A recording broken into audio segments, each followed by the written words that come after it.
Gerbimi kolegos, man atrodo, mes šiandien labai svarbu vieną dalyką praleidom šitoj diskusijoje.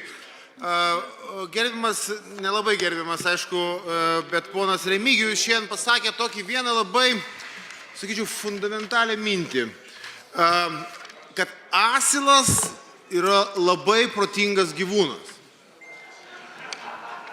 Ir aš dabar galvoju, kodėl asilas šiandien taip parūpo Remigijui. Ir tada mintim aš nusikeliu 4 metus atgal ir prie to šoninio mikrofono vienas Seimo narys, nesakysiu kuris. Laurynas Kasčiūnas. Žiūrėkit. Klausyk, uždaryk burną savo, gerai, Aslė? Na, ištarė tos magiškus žodžius, į kuriuos mes vis dar šiandien gerai prisimenam. Uždaryk burną, Asilę.